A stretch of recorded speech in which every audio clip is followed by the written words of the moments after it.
Good evening. Jai Masih ki.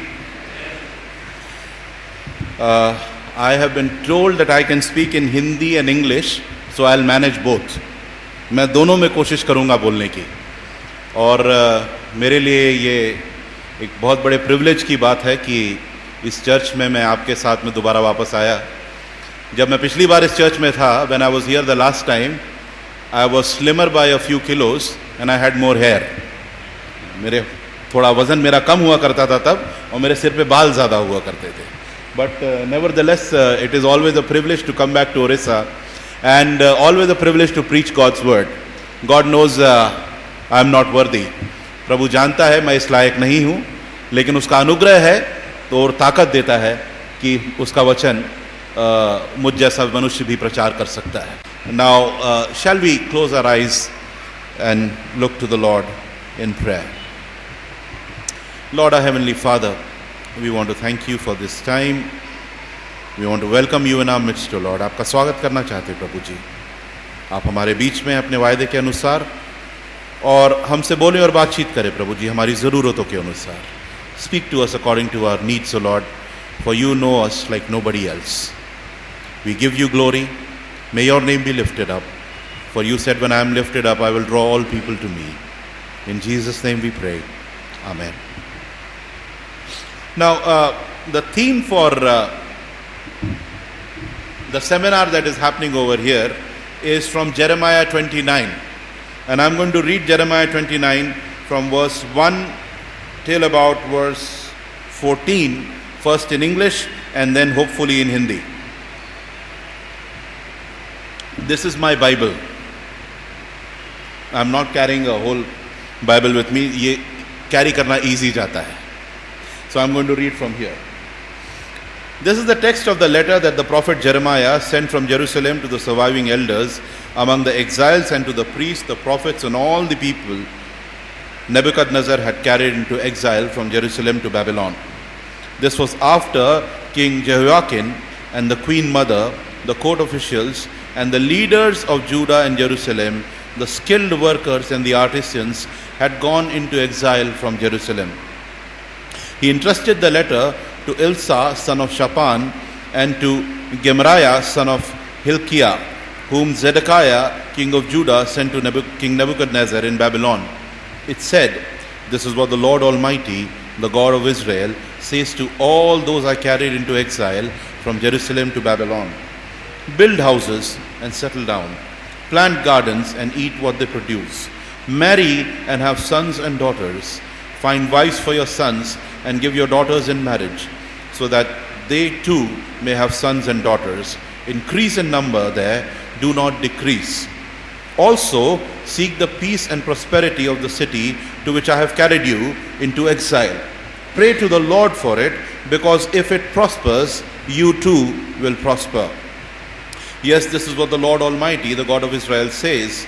Do not let the prophets and diviners among you deceive you. Do not listen to the dreams you encourage them to have. They are prophesying lies to you in my name. I have not sent them, declares the Lord. This is what the Lord says. When 70 years are complete for Babylon, I will come to you and fulfill my good promise to bring you back to this place. For I know the plans I have for you, declares the Lord, plans to prosper you and not to harm you, plans to give you a hope and a future.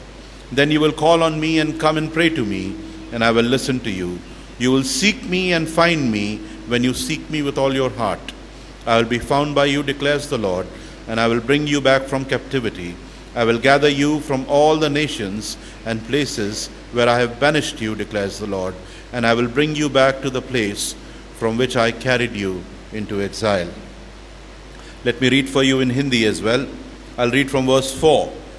उसमें लिखा था कि जितने लोगों को मैंने यरूशलेम से बंधुआ करके बाबुल में पहुंचा दिया है, उन सबों से इज़राइल का परमेश्वर यहोवा यूं कहता है, घर बनाकर उनमें बस जाओ, बारियां लगाकर उसके फल खाओ, ब्याह करके बेटे बेटियां जन्माओ और अपने बेटों के लिए स्त्रियां ब्याह लो और अपनी बेटियां पुरुषों को ब्याह दो कि वे भी बेटी बेटियां जन्माएं, और वहां घटो नहीं वरन बढ़ते जाओ. परंतु जिस नगर में मैंने तुमको बंधुआ करके भेज दिया है उसके कुशल का यत्न किया करो और उसके हित के लिए यहोवा से प्रार्थना किया करो, क्योंकि उसके कुशल से तुम भी कुशल के साथ रहोगे। क्योंकि इज़राइल का परमेश्वर सेनाओं का यहोवा तुमसे यूँ कहता है कि तुम्हारे जो भविष्यवक्ता और भावी करने वाले तुम्हारे बीच में हैं वे तुमको बहकाने ना पाएं, और जो स्वप्न वे तुम्हारे निमित्त देखते हैं उनकी ओर ध्यान मत धरो, क्योंकि मेरे नाम से तुमको झूठी भविष्यवाणियाँ सुनाते हैं। मैंने उन्हें नहीं भेजा, मुझ यहोवा की ये वाणी है। यहोवा यूँ कहता है कि बाबुल के 70 वर्ष पूरे होने पर मैं तुम्हारी सुधि लूँगा और अपना यह मनभावना वचन कि मैं तुम्हें इस स्थान में लौटा ले आऊँगा पूरा करूँगा। क्योंकि यहोवा की ये वाणी है कि जो कल्पनाएं मैं तुम्हारे विषय में करता हूँ उन्हें मैं जानता हूँ, वे हानि की नहीं वरन कुशल की ही हैं, और अंत में तुम्हारी आशा पूरी करूँगा। तब उस समय तुम मुझको पुकारोगे और आकर मुझसे प्रार्थना करोगे और मैं तुम्हारी सुनूंगा।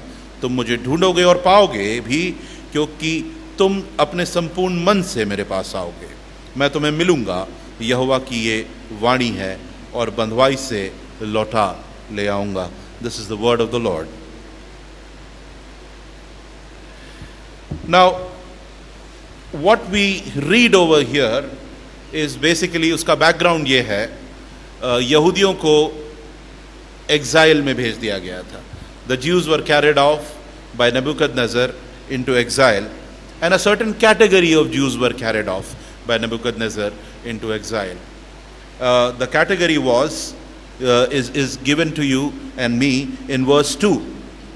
The queen mother, the court officials, the leaders of Judah and Jerusalem, the skilled workers and the artisans had gone into exile from Jerusalem. So the top of the crop, जो भी क्रीम पॉपुलेशन थी, जो अच्छा काम करने वाले लोग थे, जो सोचने वाले लोग थे, जो कलाकार लोग थे, जो टॉप ऑफिशियल्स थे, उनको उठा करके यरूशलेम से बाबुल में ले जाया गया इस उम्मीद पे कि कुछ जनरेशन्स में ये लोग बाबुल की सभ्यता को अपना लेंगे।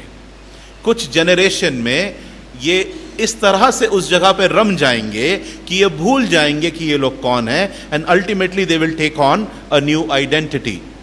This is something that the Indian government has also done in the states of Arunachal Pradesh and Sikkim. I was in Arunachal Pradesh only about 15 days ago.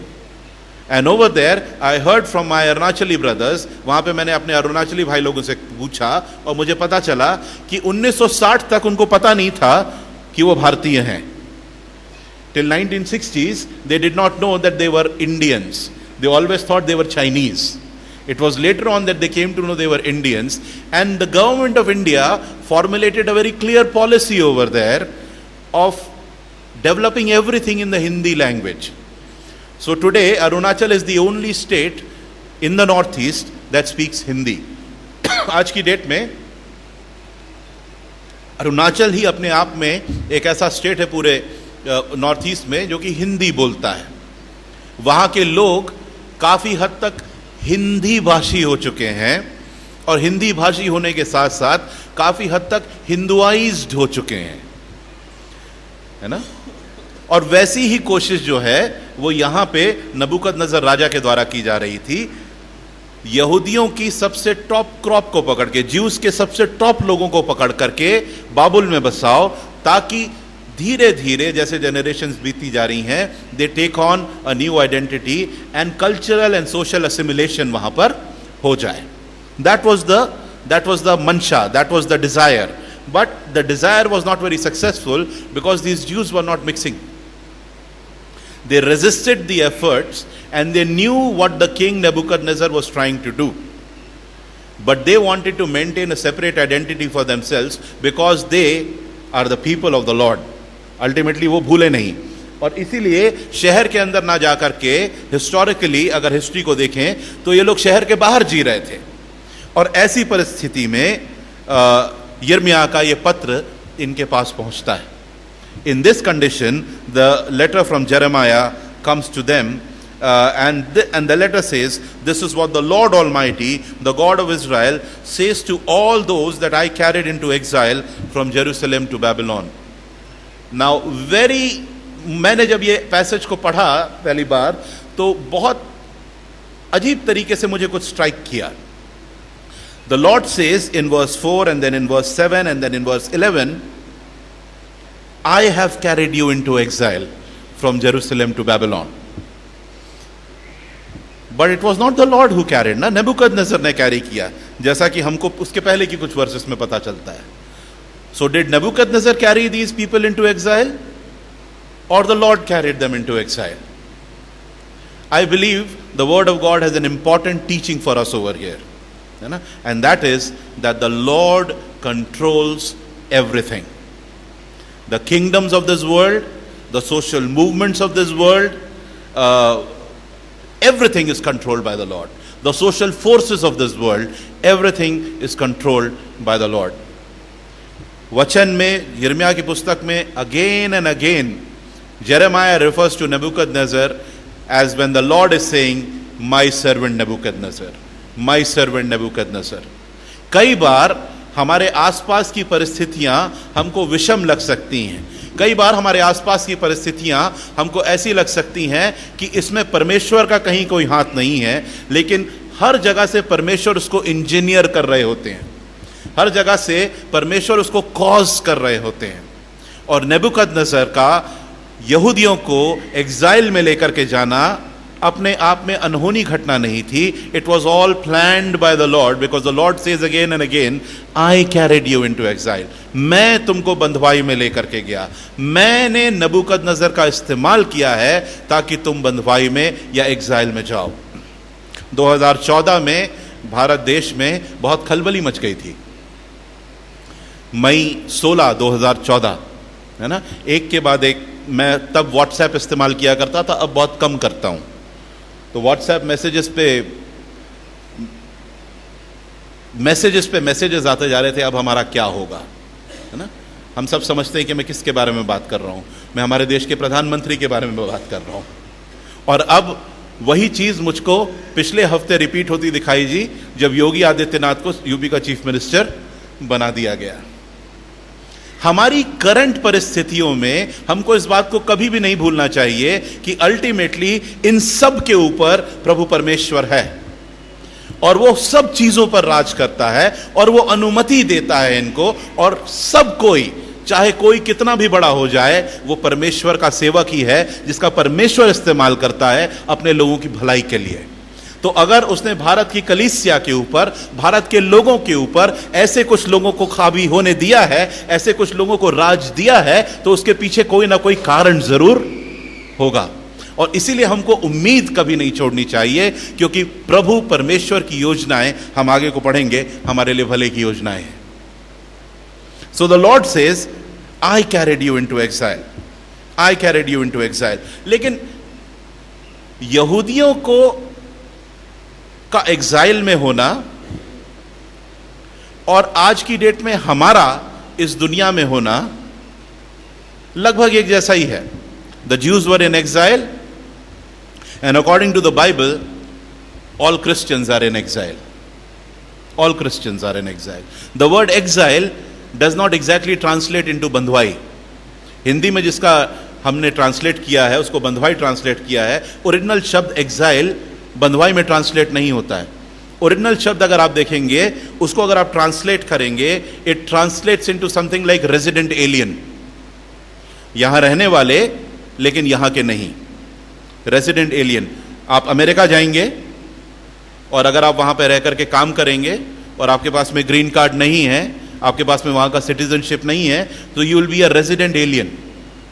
ठीक उसी तरह से जिस तरह से विदेश के लोग यहां पर आकर के काम करते हैं और उनके पास यहां की नागरिकता नहीं होती, they are resident aliens, they are not tourists.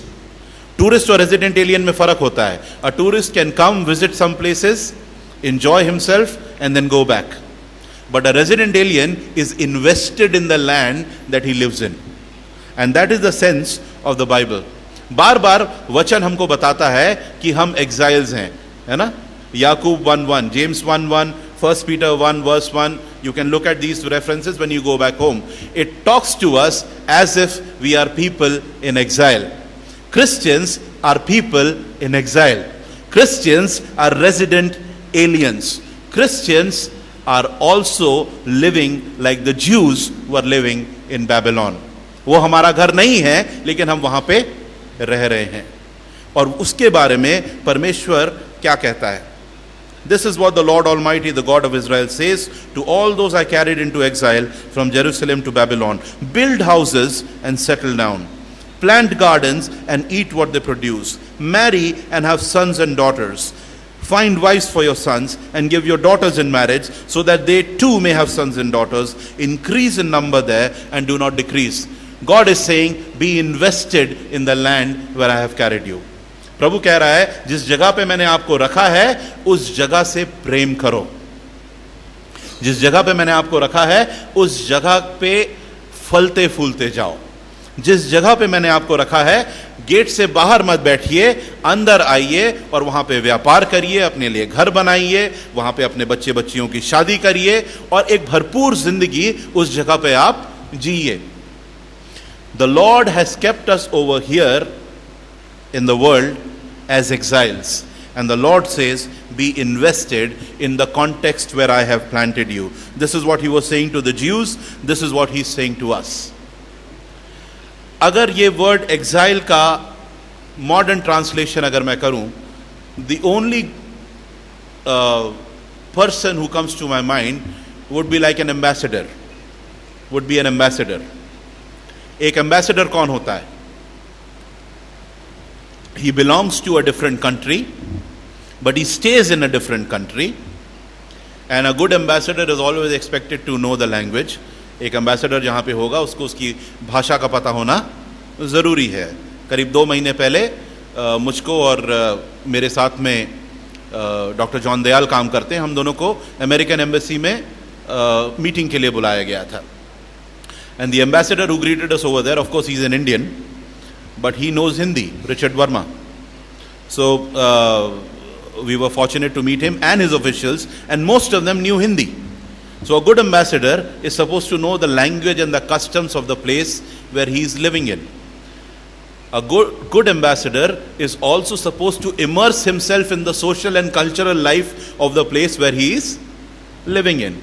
इसीलिए अगर आप दिल्ली में रहते हैं मेरे जैसे, तो जब ईद होता है तो या रमज़ान के दिन चल रहे होते हैं, आपको जगह जगह से वो what do you call that thing, हाँ जी, अजान नहीं, दे ईट ना, उसके बाद में उसका नाम भूल गया मैं, इफ्तार पार्टी. यस, तो पिछले साल मैंने कुछ इफ्तार पार्टीज अटेंड की. इफ्तार के इनविटेशंस आएंगे आपको. क्रिसमस होगा तो आपको क्रिसमस का इनविटेशन आएगा. दिवाली होगी तो आपको यूएस एम्बेसी से, यूके एम्बेसी से दिवाली का इनविटेशन आएगा. What are they trying to do? They are trying to immerse themselves in the culture of the land where they are in. A good ambassador is expected to do that. A good ambassador is supposed to know the language, supposed to know the culture, supposed to know the people, and he's supposed to love the country where he is. जिस देश में उसको रखा है उस देश से उसको प्यार शनय शनय हो जाता है. इसलिए इटली की जो एम्बेसडर है हमारे यहाँ पे, वो ऑटो रिक्शा में घूमती हैं. उनके पास में मर्सिडीज नहीं है. इंडिया टुडे में उनके बारे में एक आर्टिकल कवर किया गया था. उनके पास में मर्सिडीज नहीं है, BMW नहीं है, एक ऑटो है. उस ऑटो में वो चलती हैं पूरे दिल्ली में. स्पेशल CD का नंबर है उसका. They are supposed to love the country where they are in, but at the same time they are also representing a culture, a value, a country which is not from this land. And that is the best way in which we can understand people who are in exile, people whether they be Jews or whether they be Christians. हम लोग exile में गए हुए लोग हैं. We are like resident aliens. We are like ambassadors. We are ambassadors for Christ in a world that is hostile to the gospel.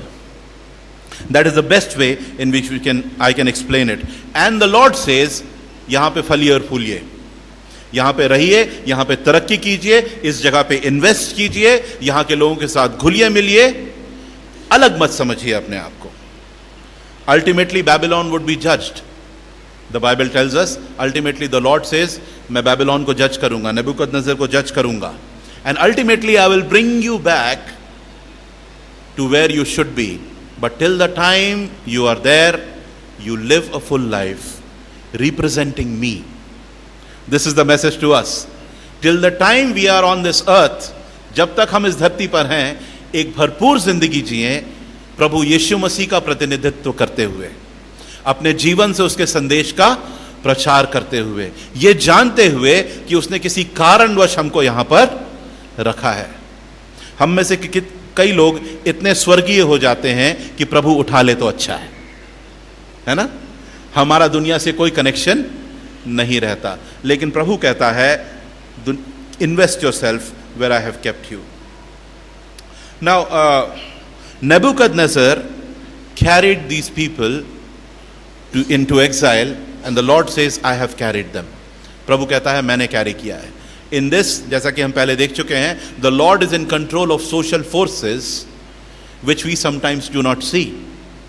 And today we see social forces all around the world which we don't see, but the Lord is increasingly in control of those forces. आज हम पूरी दुनिया में ऐसी social forces को देखते हैं जिनको शायद हम रिकॉग्नाइज नहीं कर सकते, लेकिन परमेश्वर उनके नियंत्रण में है। एक बहुत बड़ा ट्रेंड देखते हैं, and I am going to shift to the topic of the seminar over here, urbanization. Urbanization अपने आप में एक बहुत बड़ा फिनोमिनन है। मैं कुछ स्टैटिस्टिक्स चेक कर रहा था ऑनलाइन, और अभी मैंने डॉक्टर अगमकर से बाहर बैठे कुछ स्टैटिस्टिक्स पूछे। 30% इंडिया ऑलरेडी अर्बनाइज्ड हो चुका है। भारत का 30% पॉपुलेशन जो है वो शहरों में रहता है। 2050 तक लगभग 50% पॉपुलेशन जो है वो शहरों में रहेगा। लेकिन उससे इंपॉर्टेंट एक और स्टैटिस्टिक्स मैं आपको बताऊं, हर महीने it is estimated according to a Harvard study, every month over 5 million people all over the world move into cities. हर महीने 5 million बोले तो 50 लाख लोग शहरों की तरफ जा रहे हैं गांवों से। अफ्रीका में और एशिया के कई देशों में इतनी बुरी हालत हो गई है कि गांव उपेक्षित होते जा रहे हैं और शहर पूरी तरीके से भरते जा रहे हैं। Now 50 lakhs is a good population. What is the population of Bhubaneswar? 10 lakhs? 14 lakhs, but we are talking about 50 lakhs, है ना। अगर 10 लाख भी मान लें तो हर महीने 5 नए भुवनेश्वर शहर बन रहे हैं हर महीने। और भुवनेश्वर में चर्चेस कितने हैं? 100, 150 churches, 100, let's say 100 churches, 25, 30, but the house churches and everything included together, around 100. Isn't it? हर महीने 5 भुवनेश्वर अगर बन रहे हैं तो क्या हर महीने 500 चर्चेस खुल रहे हैं? आप सुन रहे हैं मैं जो कह रहा हूं? Social forces are causing rapid urbanization, but the church has not been able to keep up. But the church has not been able to keep up. And that is why the seminars that Dr. Agamkar and his team does are so important. Urban focus हमारा आना बहुत जरूरी है, क्योंकि शहर की समस्याएं गांव की समस्याओं से बहुत अलग होती हैं। शहर में आदमी अकेला होता है, अकेलेपन का सामना करता है ना। शहर में हिंसा ज्यादा होती है, शहर में महंगाई ज्यादा होती है, रहने की समस्या ज्यादा होती है, बीमारी ज्यादा होती है। And where is the church? We as the body of Christ must take this as a challenge. अगर हर महीने पूरे दुनिया में 5 भुवनेश्वर बन रहे हैं तो हर महीने 500 चर्चेस कहां हैं? हमारे पास प्योर स्टैटिस्टिक्स की अगर हम बात करें, somehow the churches have not kept up. And the Lord says, not only do you settle down there, not only do you invest yourself in the land over there, but you also, in verse 7, God says, seek the peace and prosperity of the city to which I have carried you into exile. Pray to the Lord for it, because if it prospers, you too will prosper.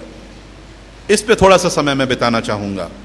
We are told to seek the peace and prosperity of the city in which the Lord has kept us. This was a commandment for the Jews. यहूदियों के लिए commandment थी, बाबुल में तुमको ले जाया गया है, उसके लिए, उसकी शांति के लिए प्रार्थना करो, काम करो, है ना, उसके समृद्धि के लिए काम करो और उसके लिए प्रार्थना करो. I believe this is a command to us as well. We are to seek the peace and prosperity. What does it mean?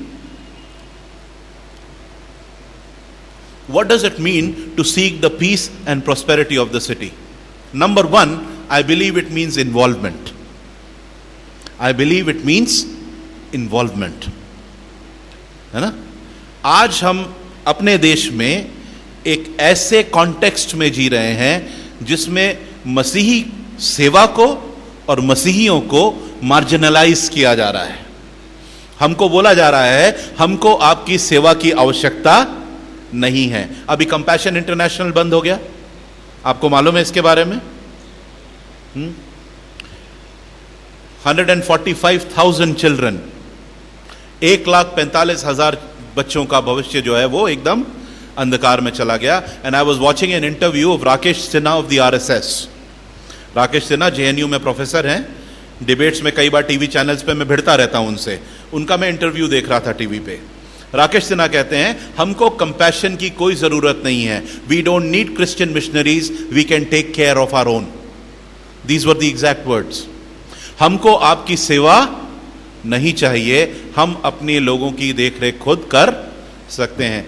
We sometimes delude ourselves thinking that we are still the largest education provider in the country. हम लोग कहते हैं ना, Christians are heavily invested in education and in medical. We are deluding ourselves. The church is no longer the primary education provider in this country. Do you know the primary education provider of this country? It is called the RSS. They have a wing called the Vidya Bharati. They run almost 82,000 एकल विद्यालयस. आप उनके website पे जाकर के देखिए. Most of these एकल विद्यालयस are in tribal areas including Orissa.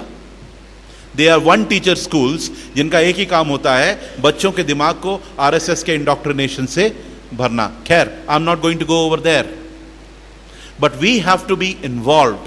What is happening is we have been pushed into the margins and we are happy to stay in the margins. हमको margins में push किया जा रहा है और हम वहां पे खुश हैं. हम सोचते हैं घर में बैठ करके दुआ करने से, प्रार्थना करने से हम इस देश को मसीह का सुसंदेश सुना पाएंगे, हम इस देश में कोई डिफरेंस ला पाएंगे. हाँ, उसका स्थान है, लेकिन इन्वॉल्वमेंट का भी एक स्थान है. What does it mean to seek the peace and prosperity? It means to get involved. It means to get our hands dirty. It means to get involved in the social life. It means to get involved in the political life. It means to get involved in the cultural life of the nation, of the city that we are living in. We cannot afford to stay in our own corner and then think we'll be able to influence this city or even this country for Christ. It also means marketplace ministry. Let me submit that to you. Marketplace ministry. प्रेरितों के कार्य की पुस्तक में अगर आप देखेंगे, उसमें पौलुस के बारे में एक वर्णन मिलता है और एक हॉल का वर्णन मिलता है जिसका नाम था टायरेनस हॉल. हमने उसके बारे में सुना होगा, टायरेनस हॉल के बारे में. प्रेरितों के कार्य की पुस्तक में इसका वर्णन हमको मिलता है. यह तब की बात है जब पौलुस रसूल जो थे, पौलुस साहब जो थे, वो इफिसियों में हुआ करते थे, एफिसस में. और वहां पे एक छोटा सा कमरा लेकर के, एक हॉल लेकर के वहां पे गॉस्पेल प्रेजेंटेशन किया करते थे, लोगों से वाद विवाद किया करते थे. और इसमें लिखा हुआ है सुबह 11 बजे से लेकर के शाम को 4 बजे तक, जब एफिसस के लोग आराम कर रहे होते थे, जब धूप होती थी, जब किसी प्रकार का कोई बिजनेस ट्रांजैक्शन नहीं होता था, उस वक्त पौलुस टेरेनस के हॉल में बैठ करके गॉस्पेल प्रेजेंटेशन दे रहे होते थे. और क्योंकि लोगों के पास कोई काम नहीं होता था, इसलिए वो टेरेनस हॉल में जा करके पौलुस को सुना करते थे. और पौलुस वहां पर 3 साल तक रहे और 3 साल तक लगातार हर दिन 5 घंटे गॉस्पेल प्रेजेंटेशन देते रहे. और आगे को बाइबल में लिखा है, and in these 3 years the entire province of Asia heard the word of the Lord. पूरे एशिया के प्रोविंस ने, और एशिया एक प्रोविंस था, कॉन्टिनेंट की बात मैं नहीं कर रहा हूं, जिस एशिया का जिक्र है वो एक प्रोविंस था, वो एक स्टेट था रोमन एम्पायर का। उसमें लिखा है उस पूरे स्टेट ने प्रभु के वचन को सुन लिया, because Paul invested himself into the social life in Ephesus. He inserted himself into the center of the town, took a hall over there and used to make gospel presentations over there. वो center of the town से दूर नहीं भागा. He did not run away from the marketplace. He inserted himself into the marketplace and made presentations of the gospel to influence the people for the Lord. And that is why the entire province of Asia was to hear the gospel. I believe the church has lost this. हम involve होना कम हो गए हैं, हम market place में आना कम हो गए हैं, and until and unless we are willing to get involved in the life of the city that the Lord has placed us in, until and unless we are willing to recover our place at the center of the society, I believe we will not be able to make a dent. This is something that the Lord has spoken to me, and that's why I am speaking to you. What else does it mean to seek the peace and prosperity of the city that the Lord has placed us in? It means to pray for the transformation of the city. 7वें आयत में लिखा हुआ है, pray to the Lord, because if the city prospers, you too will prosper. The Lord is calling us to pray for our cities. The Lord is calling us not only to pray for our nation, but to pray very specifically for our cities, for the transformation of our cities. I remember, my time is almost gone, I'll finish in 5 minutes. But I remember an incident in which we were sitting with a doctor from CMC Ludhiana, and this was the head of cardiology over there. And a few of us were sitting, and one of us asked him a question. हम लोग लुधियाना में head of cardiology के साथ में, जो CMC college है, Christian medical college, उसके head of cardiology जो कि पास्टर भी थे, उनके साथ में बैठे हुए थे, और उनसे हम में से एक ने एक सवाल पूछा। हम ट्रांसफॉर्मेशन के बारे में बात कर रहे थे, शहर के बारे में, प्रार्थना के बारे में बात कर रहे थे, और हमने कहा यदि मसीहियों ने यहाँ पे जोर शोर से सुसमाचार सुनाया, यदि मसीही लोग निरंतर लुधियाना की कलीसिया के लिए प्रार्थना करते रहे, यदि मसीही लोग निरंतर कोशिश में लगे रहे कि लुधियाना शहर जो है वो ट्रांसफॉर्म हो जाए, तो उसका पहला चिन्ह क्या होगा? What will be the sign that Ludhiana has been transformed by the gospel? And I was thinking in my mind कि ये जवाब देंगे कि churches भरे हो जाएंगे, you know, churches will be full, worship services will be well attended, many more preachers will be born over here, many more people will go into full-time ministry. उन्होंने ऐसा कोई जवाब नहीं दिया. He said, if the gospel transformed the city of Ludhiana, अगर सुसमाचार जो है वो लुधियाना शहर को बदल देगा, तो उसका पहला चिन्ह ये होगा कि लुधियाना की सड़कें साफ हो जाएंगी. The first sign would be that the streets of Ludhiana will get clean. The transformation which is very visible, है ना? स्वच्छ भारत कैंपेन मोदी का नहीं है, हमारा है, चर्च का है. And the church has done it before in the city of Geneva. John Calvin did it with just one of his colleagues. The gospel has transformed cities. The gospel continues to transform cities. We only need to get down, pray, and work towards it. We are called to seek the peace and prosperity of the city where God has placed us. अगर gospel Bhubaneswar में आया और पूरी तरीके से भुवनेश्वर को बदल दिया, what will that Bhubaneswar look like? I want you to imagine in your minds. If the Lord transforms Bhubaneswar through his message, what will be the sign? I want you to imagine that. And I believe that the Lord is calling us to seek the peace and prosperity of this very city where the Lord has placed you. To pray for this very city so that justice will prevail. So that peace will prevail. ताकि लोगों का शोषण ना हो, लोगों को न्याय मिले, यहां पे शांति हो, किसी प्रकार के दंगे ना हो. You know, I remember, this is not about a city, it's about a village, but it's about a village in MP, Jhabua. The village is called बड़ी सर्दी. अजीब अजीब नाम होते हैं. एक गांव है छोटी सर्दी, उसके बाजू में एक गांव है बड़ी सर्दी. Now बड़ी सर्दी गांव in Jhabua, they did not have electricity connections, they did not have roads. 40 kilometre तक जब कभी भी हम वहां पे प्रचार करने के लिए जाते थे, बोलेरो में धक्के खाते हुए जाते थे. ऐसे सड़कें ऐसे हुआ करती थी. And then the pastor led his congregation, only one church over there. They led his congregation. He says, we must pray. We must pray so that electricity comes to our village. We must pray so that roads come to our village. So they started praying. घुटनों पे आकर के हर Sunday को, हर बुधवार को बहुत तगड़े से प्रार्थना होती थी. This is a true story, huh? And the prayers continued for about a year and a half. Along with that, those prayers, they also started to give applications and went and met the collector. बाकी लोग भी applications देते थे, कोई असर होता नहीं था. इन्होंने सोचा इनके application पे भी कोई असर होगा नहीं. But because they were praying, within 2 years, Badi Sardi had road connectivity. And today, I heard just a few years ago, they have electricity connections as well. It has caused the transformation of the village. And the Sarpanch, when I go over there, he recognizes it. He says, आपके लोग प्रार्थना करते हैं, चीजें होती हैं. Do we believe that prayer can change things? If yes, then we must start praying for Bhubaneswar and Cuttack. Because the Lord says, seek the peace and prosperity of the city. He says it in a context.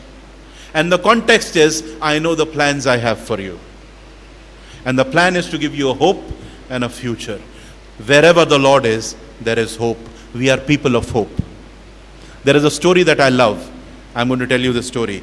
Dr. Richard Howell, who was the General Secretary before me, he used to tell me, he used to say, Vijesh, hopelessness is sin for a Christian. एक निराशावादी मसीही नहीं होता. एक मसीही कभी भी निराश नहीं हो सकता. And I love this story. I'm going to close with this. There was a seminary, let's say UBS, and a few seminary students were going from their mess to the hostel. और रास्ते में they saw construction work going on, and then they saw an old construction worker. एक बूढ़े construction worker को उन्होंने देखा जो कि अपना दोपहर का काम रोक करके पेड़ के नीचे बैठ करके बाइबल पढ़ रहा था. सेमिनरी स्टूडेंट्स को बड़ा आश्चर्य हुआ. पहले तो उनको लगा कि ये बुढ़े बाबा को पढ़ना आता भी है, फिर उनको ये लगा कि इनको पता नहीं समझ में कितना आता है, तो ये उनके पास में गए. बाबा क्या पढ़ रहे हैं? बेटा बाइबल पढ़ रहा हूं. जो पढ़ते हैं समझ में आता है. What you read, do you understand? इसे हाँ, थोड़ा बहुत तो आता है. अभी क्या पढ़ रहे हैं? What are you reading now? इसे मैं प्रकाशित वाक्य की पुस्तक पढ़ रहा हूं. I am reading the book of revelations. हाँ, रेवलेशंस. बाबा, रेवलेशंस का सेंट्रल मैसेज क्या है? What is the central message of revelation? So the man looked at the Bible, and then the man looked at these seminary students who were obviously making fun of him. And then he said, बेटा मेरे हिसाब से revelations का संदेश है कि यीशु मसीह की जीत होती है.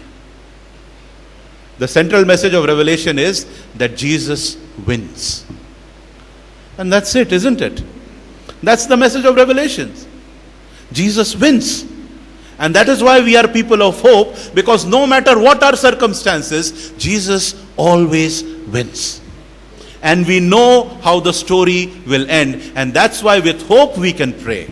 That's why with hope we can be involved in our cities. That's why with hope we can change our cities for Christ. Let's pray. Lord Jesus Christ, you are the God of hope. आप आशा के परमेश्वर हैं.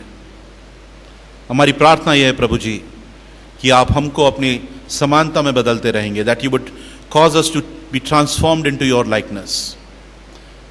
And that we would work for the peace and prosperity of the city where you have placed us. So that our cities would be transformed by the gospel for you, O Lord. So that kingdom values would come into our cities. हमारे शहरों में प्रभु जी आपके राज्य के मूल्य आ जाएं. And that our cities would be transformed and everybody would benefit and you would be glorified. We thank you for your message. We thank you, O Lord, for you always have a plan for good. In Jesus' name we pray. Amen.